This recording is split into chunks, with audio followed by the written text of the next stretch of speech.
How can you deny the oneness of Allah? Allahu Akbar. How can you deny the oneness of Allah? Allahu Akbar. How can you deny the oneness of Allah? Allahu Akbar. How can you deny the oneness of Allah? Allahu Akbar. بسم الله الرحمن الرحيم. إن الحمد لله نحمده ونستعينه ونستغفره ونعوذ بالله من شرور أنفسنا ومن سيئات أعمالنا. من يهده الله فلا مضل له ومن يضلل فلا هادي له، وأشهد أن لا إله إلا الله وحده لا شريك له، وأشهد أن محمدا عبده ورسوله. اللهم صل على محمد وعلى آل محمد كما صليت على إبراهيم وعلى آل إبراهيم إنك حميد مجيد. اللهم بارك على محمد وعلى آل محمد كما باركت على إبراهيم وعلى آل إبراهيم في العالمين إنك حميد مجيد. أما بعد, as we know that Allah subhanahu wa ta'ala created us for the purpose of worship Him alone subhanahu wa ta'ala, to fulfill the matter of al-ubudiyyah, to be slaves of Allah subhanahu wa ta'ala and worship none but Him subhanahu wa ta'ala with the perfect love and with the perfect humbleness and submissiveness to the orders of Allah subhanahu wa ta'ala. And we also know that every ibadah, every act of worship, it has to be sincerely done for the sake of Allah subhanahu wa ta'ala alone, seeking the rewards in the hereafter, and it has to be correct according to the way of the Prophet sallallahu alaihi wasallam. Two conditions: if one is missing, the ibadah is not valid. The ibadah has to be sincerely for the sake of Allah subhanahu wa ta'ala, and it has to be according to the way of the Prophet sallallahu alaihi wasallam, without inventing any matter in the acts of worship. Since these are facts, the goal of the Muslim, the one that knows the purpose of his creation, is to fulfill or to do the best and of the acts of worship that a person can do in this life, to utilize the time to do the best the person can do. There are many different ibadat. There are many different acts of worship, and Allah subhanahu wa ta'ala made the acts of worship are many and varies from one place to the other and so on, from time to the other. And there are many benefits behind this, and it's the wisdom of Allah subhanahu wa ta'ala. But the most important thing is for the Muslim to know what is the best ibadah to be done at whatever specific time that the person is in. Imam Ibn al-Qayyim rahimahullah ta'ala, in his book of Madarij al-Salikin, he made a chapter, the title of it, Anwa'ul Ibadah wa Asnaful Nasi Fiha, which means the different types of ibadah and the different ways that people deal with this, with the ibadah. Meaning, he talked about different individuals. To some people, what is the best ibadah to them, and to others, what is the best ibadah to them, and so on and so forth. And then he talked about what is really the best ibadah that the person can be busy in doing. He said the people are in four categories. People are in four categories. The first category are the people that they think that the most beneficent act of worship to them and the most rewardable one, the most virtuous, is the one that is the most, or the one that has the most hardship on one's self, the most difficult one, the one that the person will endure so much patience in doing it, and it's something that is heavy on someone to do, and he would do it in the proper way. They thought that this is the best of the ibadah. Why? Because they said that this is something that would be the furthest act of worship away from the desires, which is basically what's the meaning of a ta'abbud, or being a slave of Allah, when the person listens and obeys the orders of Allah subhanahu wa ta'ala without looking at one's desire. So they thought that the ibadah, the more it is hard, the more there is more patience for the person to endure, the more rewardable this act of worship is.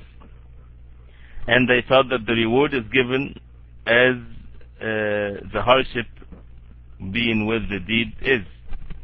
And, they said many things. So this is the first category. Those people that thought that the best of the ibadat, the best of the acts of worship, are the ones that the person will go through so much hardship and so much mujahada and struggle with oneself, and this is the most virtuous. So they would always seek what is the most difficult on oneself in matters of worship, and they would do it, regardless whether this is something more rewardable or not. So this is the first category. The second category, they said that the best of the ibadah, the best of the acts of worship, is the one that has to do with asceticism, or being away from this world, and using the least amount of worldly materialistic things, and to have everything attached to the hereafter, which of course something very important, that the Muslim, his heart, is attached to the hereafter. But they made the best of the acts of worship is the one that makes the person away from the matters of dunya. And some people this thinking might lead them to deviation, like the Sufis, for example, or some of them, when they make the goal is to seclude oneself from the matters of this life, and some of them would even leave what is the obligations on them, that Allah subhanahu wa ta'ala obligated on them, just for the goal of being isolated or being away from matters of this dunya. So this is another category. The third category of people, the ones that saw that the best of the ibadat, the best of the acts of worship, are the ones that have benefit that goes beyond the worshipper himself only. Benefit that would benefit other individuals. The ibadah will be done in such a way that other individuals will benefit, and not just the one that is doing the deed. So they thought that the best of the deeds are the ones that deals with helping the poor, being busy with the things that benefits other human beings, and be kind to them and help them with wealth, with status, and they made this as their goal in life, is to help others and to be always in the service of others.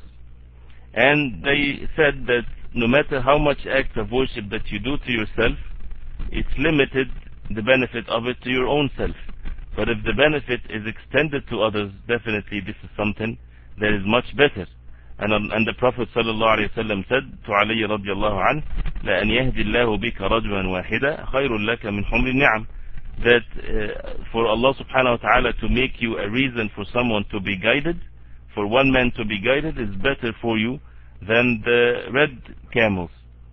Which shows that if the person is a reason for others to be guided, this is the best of the deeds, of course, because the good deeds that this person that was guided, every time he do a good deed, he get the rewards for it, and the one that was a mean for him to be guided will get the same reward too, without the diminishing of the rewards of the doer of the deeds. Like, for example, if someone teaches someone the Quran, as we know the hadith of the Prophet ﷺ, خَيْرُكُمْ مَنْ تَعَلَّمَ الْقُرْآنَ وَعَلَّمَهُ. The best among you are the ones that learns the Quran and teach it to others. So if you teach someone a verse in the Quran, or how to read a letter in the Quran, every time this person is reciting this letter or reciting this verse, the one that taught him will get the same reward. So this is the mercy of Allah subhanahu wa ta'ala, and it's definitely one of the best acts of worship is the ones that its benefit is extended to others. That's why, for example, the ulama, the people of knowledge, are the inheritors of the prophets, and they have the best of the deeds. Why? Because their benefit is extending to others, and they are much better than the worshippers alone, or the worshippers only. The ones that are busy with acts of worship, the alim is much better than him.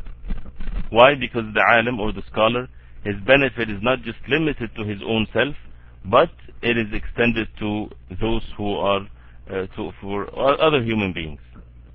And the Muslim Ummah are in need of ulama more than needs of anything else. So these are three categories. The fourth category, which is the correct, or the ones that know or have the knowledge of what is the best of the acts of worship.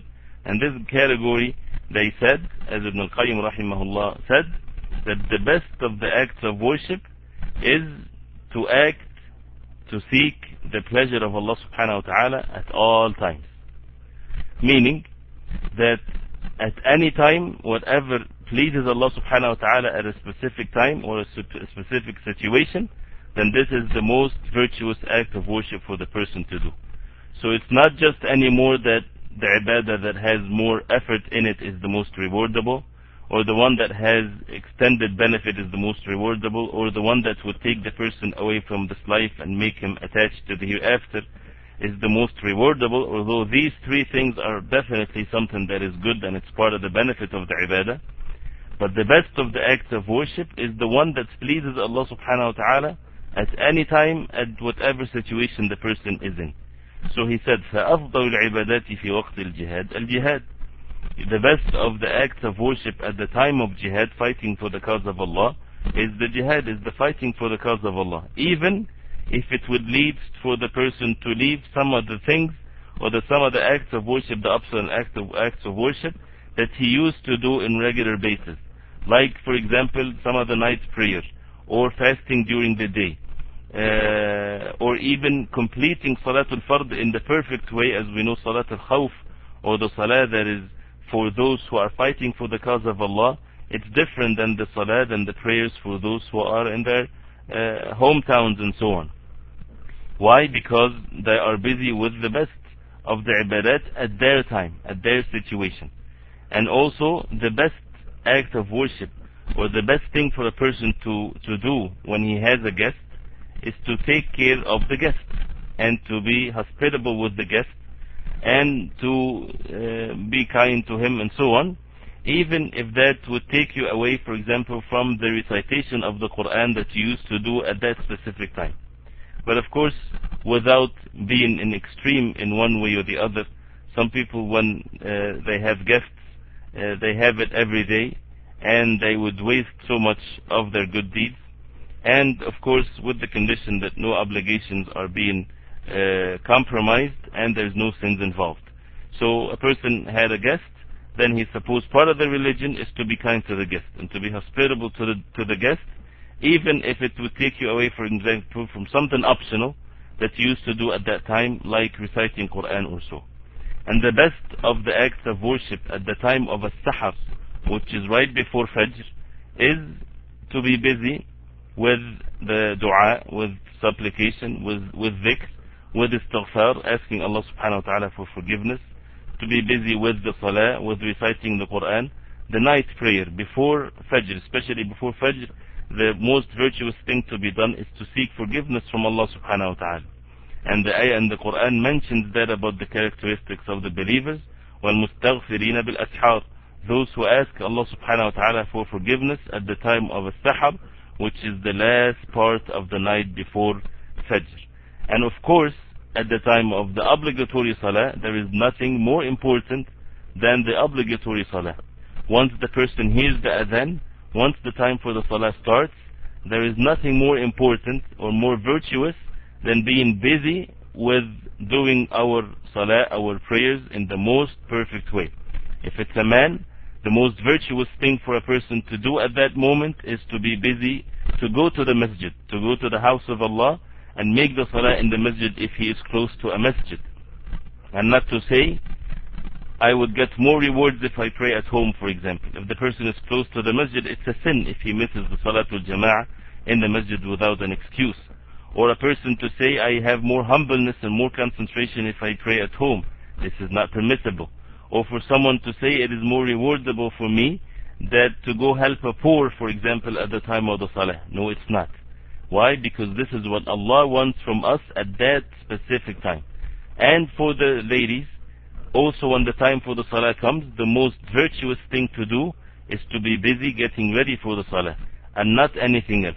Not till I finish cleaning the house, not till I finish cooking, not till I finish taking care of this or that, unless it's something that would make the person not concentrating in the salah and it takes a short time. But in general, the most important thing to be done once the time of the salah starts is to make the salah. And this is why the muezzin, the first thing that he says in the adhan is Allahu Akbar, is Allah is the greatest. This is the first thing that the muezzin says. And for those who are living in the West, for the most part, they miss hearing the muezzin, hearing the adhan, which is actually the person is deprived if he does not hear the adhan 5 times a day. Because the adhan, the call to the prayer, is something that is part of our religion. And when you hear the muezzin, the first word that comes from the muezzin is Allahu Akbar. Whatever you are doing, and once you hear Allahu Akbar, then Allahu Akbar, Allah is the greatest. He subhanahu wa ta'ala is greater than whatever you're doing. So your work is not that important when the muezzin says Allahu Akbar. Your time of having fun is not important as more than what the muezzin is saying, which is Allahu Akbar.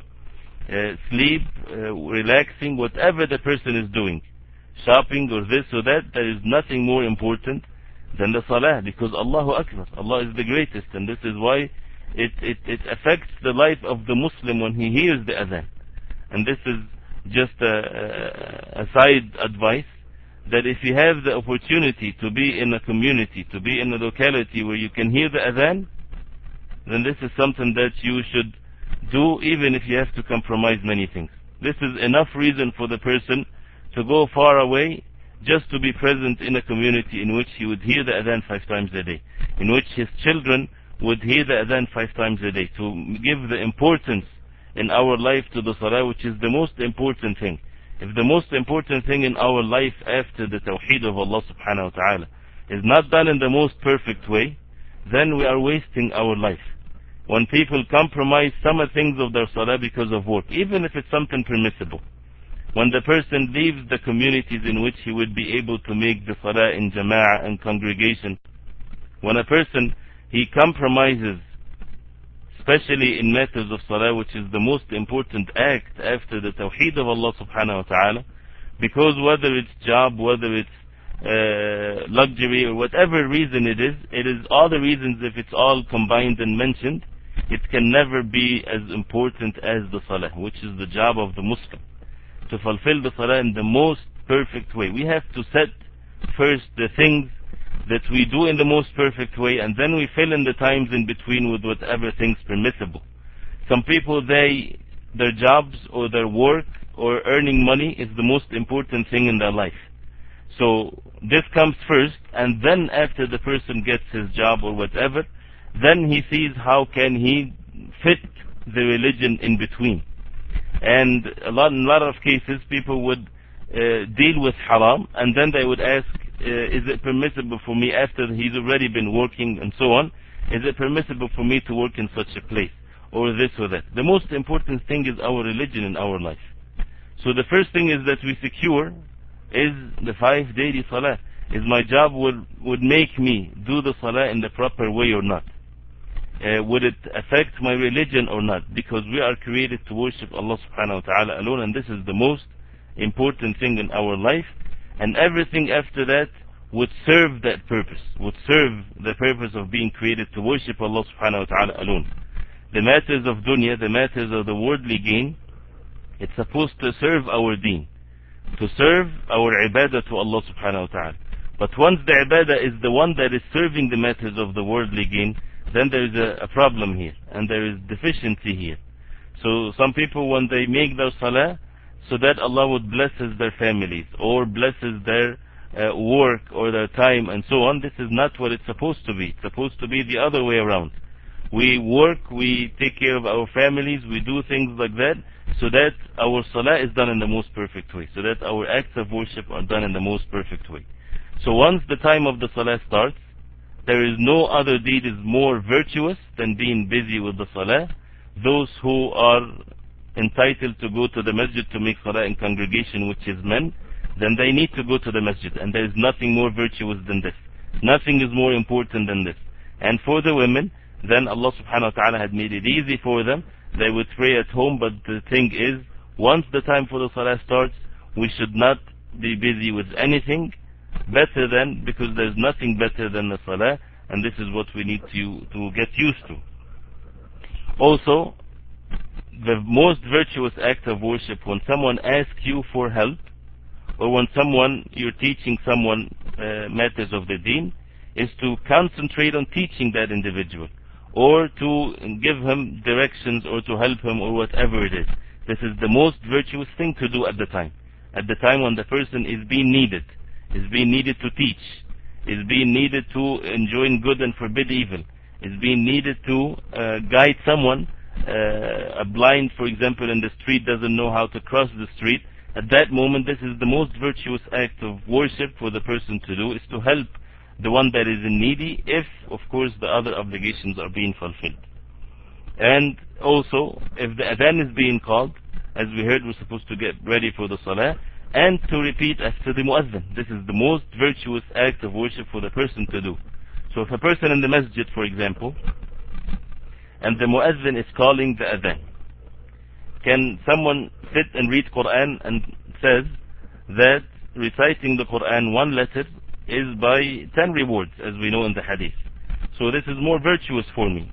Or even some people not sitting reading Quran, but talking to one another while the adhan is being called. This is something that is of the ways of shaitan. But instead, the most virtuous thing to be done at that moment is to repeat after the muazzin, and to concentrate on what is being said, and to say the dhikr after the adhan, and this is the most virtuous thing. And also the best or the most virtuous act of worship when the person is reading the Quran is to have one's heart together in concentration, in having the zeal and the concern of how am I going to understand these verses of the Quran to be able to act according to them. And as if the person is sitting and Allah subhanahu wa ta'ala is speaking to him. Why? Because the Quran is the word of Allah. Allah spoke the Quran. Allah subhanahu wa ta'ala spoke the Quran. If we can imagine someone received a letter from the president, or from a king, or from the most important man on the face of earth, and he received that letter with specific words in it, when the person opens this letter, he would have so much concentration trying to find out what is needed from him, why this letter is being sent to him, what the president or what the king is asking him to do, and he would make sure that he understands it right. Otherwise he does not get himself into trouble, and for him to seek that level that he is closer to the king or the president or so. And of course, to Allah subhanahu wa ta'ala is the best example. The Quran is the words of Allah subhanahu wa ta'ala.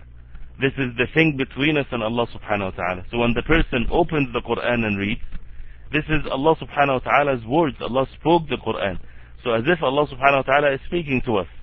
So how we're supposed to react to the words of Allah, how we should have, what is attitude that we should have when we're reciting the Quran, I think the matter is clear.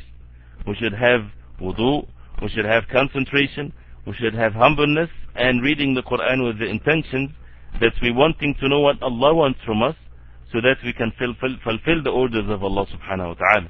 And having this concentration and humbleness and reacting to the words of Allah in the Quran. And not to be busy while reciting Quran in speaking to someone, or anytime anybody comes and speak to you reading the Quran, and one of your children come and speak to you, you just ignore the Quran very simply just to respond.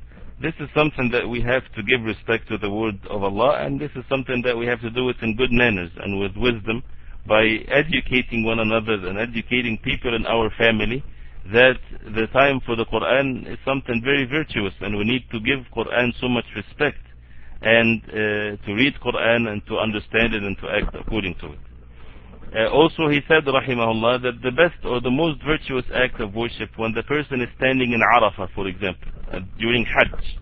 What is the most virtuous act to be done then? Is to do the dua, the supplication, in the most humbleness way and concentrating and so on, and to make zikr and so on, and not to fast, for example, because fasting is only prescribed or recommended for those who are not in Hajj. But for the ones that are in Hajj, it is not for them to fast. Why? Because it would make them weak and not be able to make the dua in the most perfect way. So if a person during the time of Arafah, he is busy with something else other than the dua, this is not the proper way to do it. Why? Because this is the most virtuous act of worship to be done. The best of the deeds during the 10 days of the Hijjah, for example, is to do so much acts of worship, as we know the hadith of the Prophet ﷺ. The best or the most virtuous act of worship to be done at the last 10 days of Ramadan is to stay in the masjid, to make i'tikaf. This is the best thing to be done in the last 10 days of Ramadan. And nothing is more virtuous than that. People take vacations. People take vacations to relieve themselves, or to have fun, or to travel to do certain things. How many people take vacations at the time of the last 10 days of Ramadan to make i'tikaf? This is the real vacation of the Muslim. When he is alone in the masjid, meaning that he is not busy with anything that would divert him from the acts of ibadah, to have the heart together. When the person is outside the masjid, his heart is scattered all over the place. There is the concern of the children, there is the concern of the work, concern of the food, concern of many things. But once the person secludes himself in the masjid only for 10 days, the best 10 virtuous nights throughout the whole year, the last 10 days of Ramadan, it brings the heart together.